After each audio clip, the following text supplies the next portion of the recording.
Today we are going to learn about the disease of external ear, and the disease of external ear consists of disease of pinna, in the disease of external auditory canal.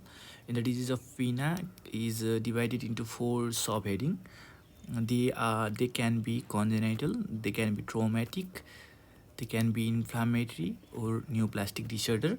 First, we are going through the congenital disorder.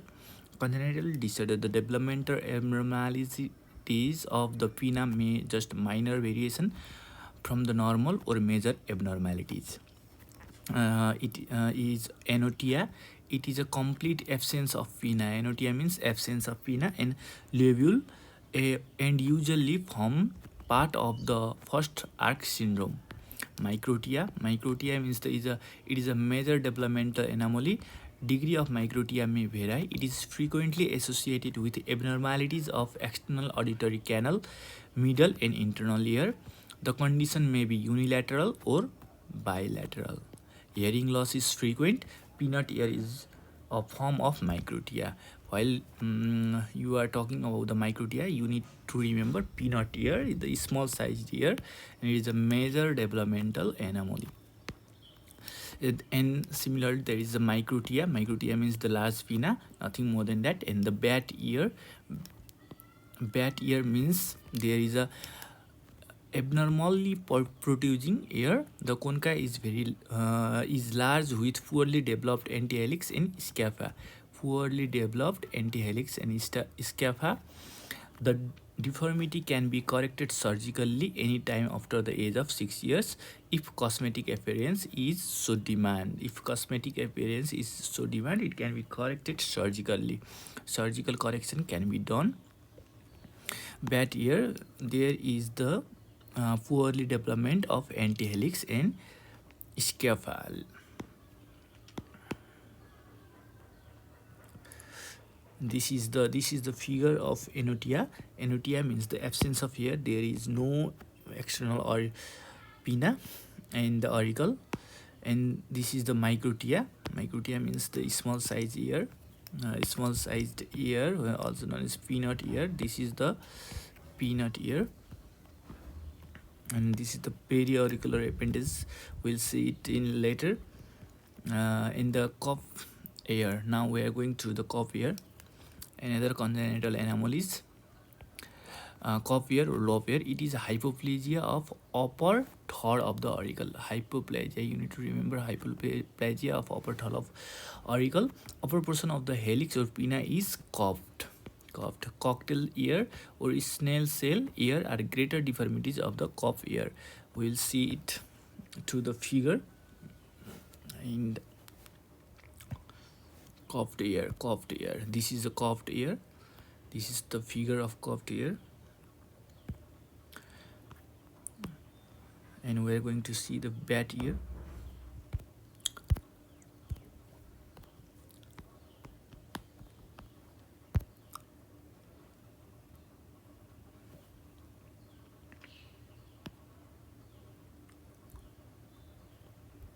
In bat ear, there is no helix. There is no antihelix.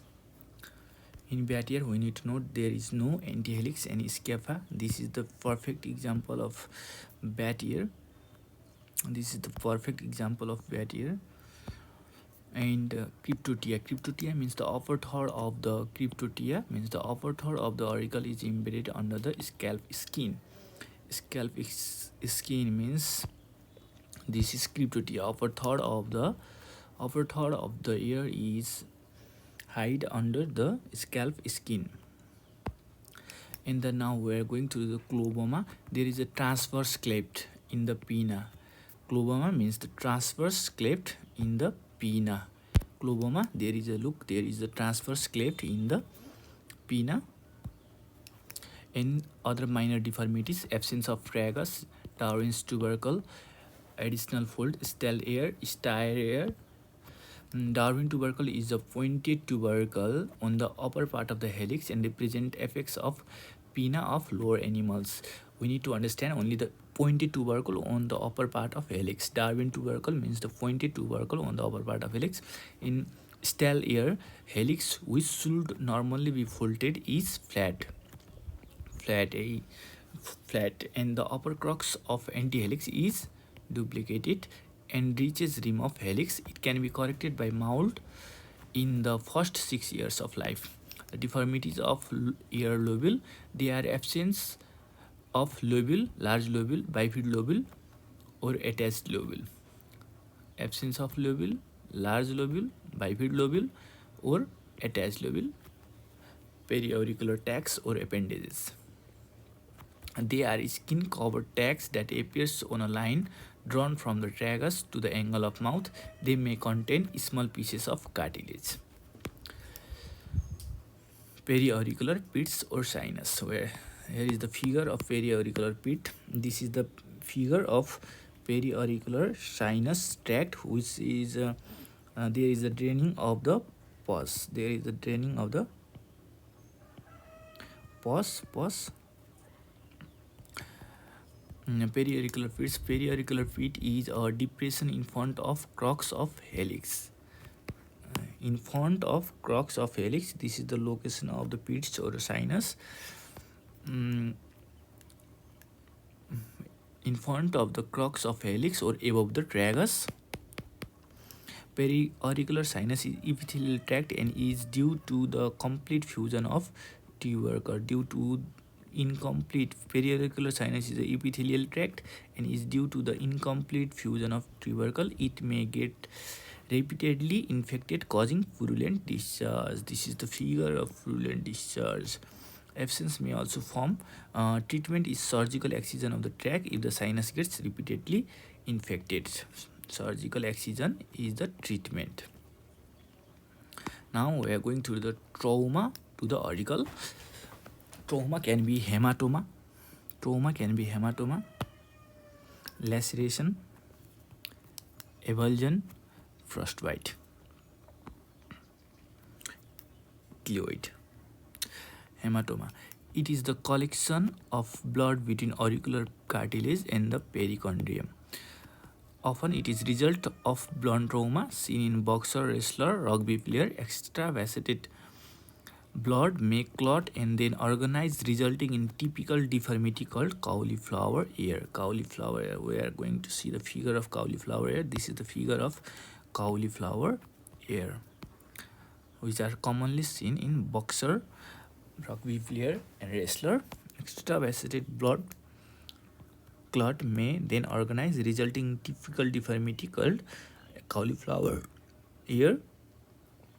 If hematoma gets infected, severe pericarditis may seen. Treatment is aspiration and incision and drainage. Aspiration of hematoma. When the aspiration fails, then we need to incise it and drain. Aspiration of the hematoma under strict aseptic precaution and pressure dressing, carefully packing all concavities of the auricle to prevent reaccumulation. Aspiration may need to be repeated. When aspiration fails, incision and drainage should be done and the pressure applied by the dental rolls tied with through sutures. All cases should receive prophylactic antibiotics. All the cases required prophylactic antibiotics to prevent infection.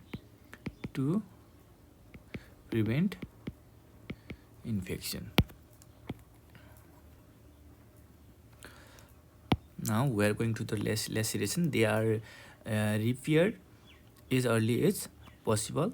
The perichondrium is stitched with absorbable suture.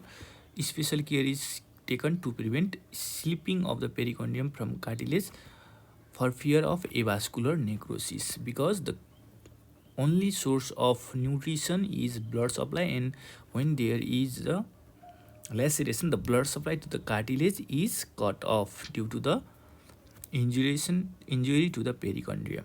Skin is closed with fine non-absorbable suture.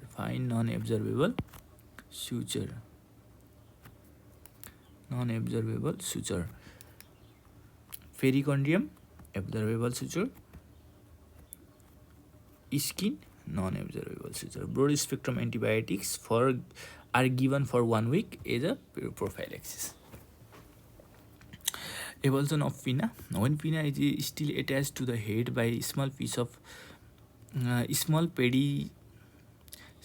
pedicle of skin, primary reattachment should be considered, and it is usually successful.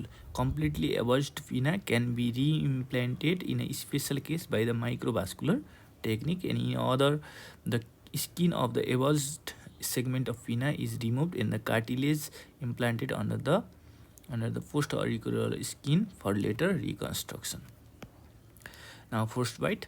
Injuries due to the frostbite varies between the erythema, edema, bulla formation, necrosis of skin, and subcutaneous tissue, and complete necrosis with loss of affected part.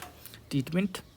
Treatment of the frostbite bitten ear consists of rewarming with moist cotton placed at the temperature of 38 to 42 degrees Celsius, application of 0.5% silver nitrate, soak from superficial infection, analgesic for pain, rapid rewarming of frostbitten ear causes considerable pain, protection of bulla from rupture, systemic antibiotics for deep infection.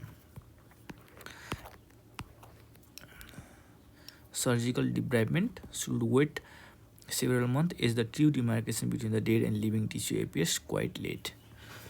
For the surgical debridement, we need to wait until the demarcation line between the dead and living tissue appears. Keloid, it may follow trauma or piercing of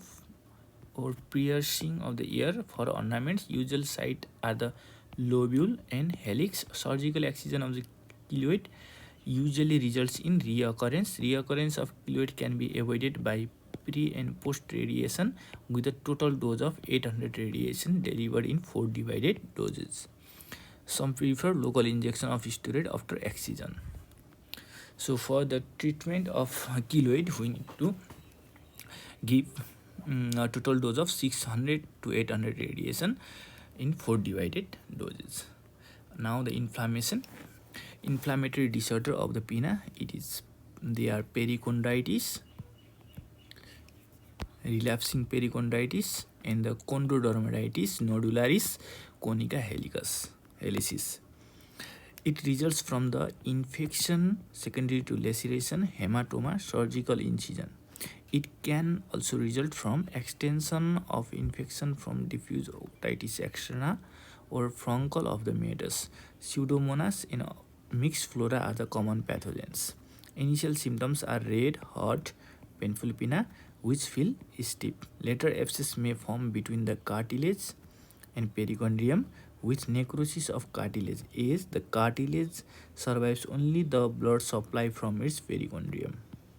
Treatment in the early stage consists of systemic antibiotics, local application of 4% aluminum acetate compresses. When abscess has formed, it must be drained promptly and culture and sensitivity of the pus obtained. Incision is made in the natural fold and devitalized cartilage removed. Some prefer to place a catheter in the abscess and administer continuous drip of antibiotics selected by culture and sensitivity for 7 to 10 days. So what we need to do for the periconditis? We need to drain the abscess. We need to give the antibiotics and the local application of 4% aluminum acetate. We need to give systemic antibiotic, 4% aluminum acetate, and the abscess should be drained by the incision. And now the catheter can be placed to